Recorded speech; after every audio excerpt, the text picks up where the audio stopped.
At 2:35 p.m. today, we received a 911 call in reference to shots fired from inside the mall near the Lush store. We've received a number of calls after that regarding multiple shots. As of this time, at this time, we do not have anyone in custody. The investigation is underway. We have a number of resources engaged in that investigation, as well as ensuring the safety of all mall goers and pedestrians. At the bottom of the hill is where we have begun to stage the mall goers in order to get them back to their vehicles. We had to render both the mall as well as the parking lots safe. At this time, we are only getting our pedestrians and the mall goers back to their vehicles, giving them the opportunity to leave the mall at that point. 8 people have been transported to the local hospitals. At this time, there does not appear to be anything other than minor injuries, and mainly due to folk trying to leave the mall, caught up in the rush of everyone else running out of the mall. The ages of those folk transported have been between the ages of 10 and 70. We have a number of resources in terms of government on site, both federal, state, as well as local, EMS as well.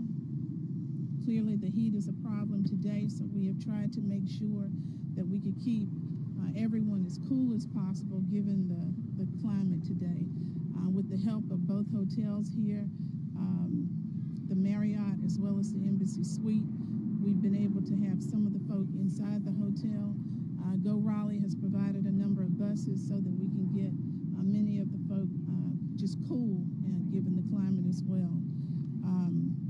I want to thank everyone who has provided assistance in this regard in ensuring the safety of our citizens and the mall goers. And I also want to thank those who were caught up in all of this activity for their patience, given the heat, given the circumstances, and the concerns that everyone has at this point. We have not actually determined that there was a shooter at this point, and we do not have anyone in custody either. If you have any questions regarding medical, we do have someone here from EMS, Wake County EMS, who is able to assist. We have had the FBI, SBI, Wake County Sheriff's, EMS, fire on scene as well. We are getting assistance from the State Highway Patrol as well as Wake County Sheriff's in order to help handle some of the calls throughout our city, as a number of our resources have been deployed out here at this particular location as well. Investigation is ongoing. Anyone hit by a gunshot? No. Are you actively looking for suspects? We are actively investigating the case, and that would include the possibility of suspects, whether it's gunshots or any other incident that caused what happened today at the mall. Can you talk to me? Suspects? We don't know at this time. This is a massive crime scene at this point. There are multiple stores. How difficult is it right now to work this out? Well, you answered your own question in essence. When you've got a number of people, this day the mall was quite full, but we have practiced and we have trained in regards to situations like this. So we respond with our resources, thus knowing what other resources are available on both the federal, state, and local levels, and that's what we have to deploy in a situation like that. Thus far, have you been able to find any shell casings? No. By when will the mall be clear, and how do you determine when you can actually clear the mall for people to go back in, shop, reopen their stores? That is a lengthy process, and the safety of all, as I mentioned in the very beginning, who are at the mall today is the most important piece of all of this. So until we can render everything safe, no one goes back into the mall. Any idea when the mall might be open? Until we can render safety for all, no one goes back into the mall.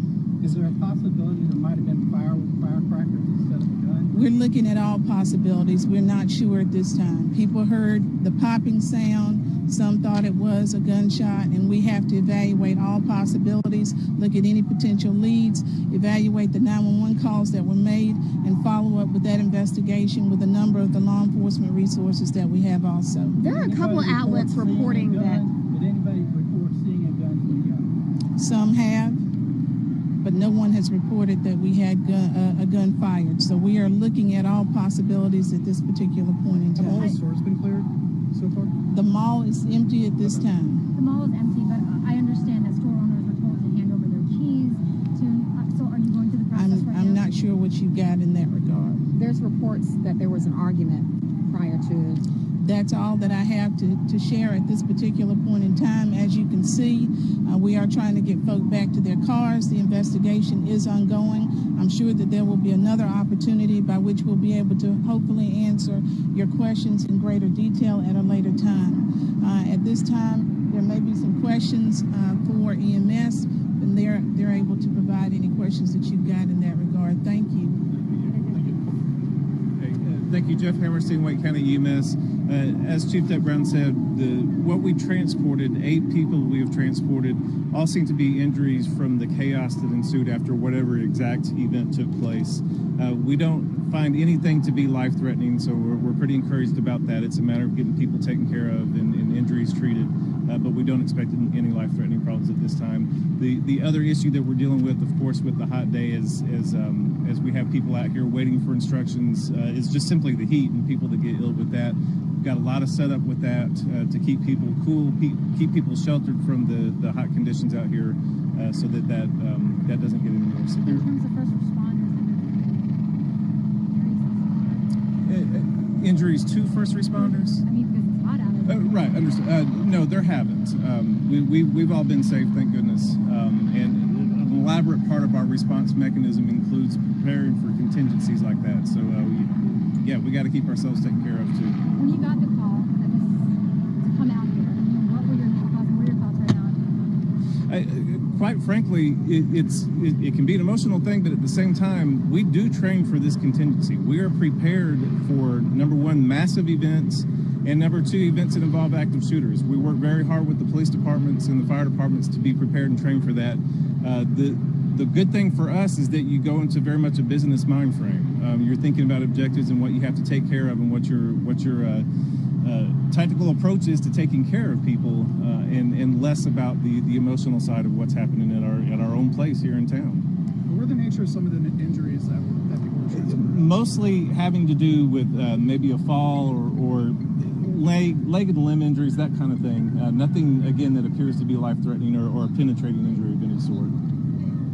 So as people were evacuating, they may have been pushed or That appears maybe a fall or for sure, but that seems to be the type of thing we were dealing heat with. exhaustion. That came a little bit later on as people are out and evacuated through the middle of the afternoon. It was a little bit more severe, so people were more susceptible to that then. All right. Thank you. Thank you. Thank you.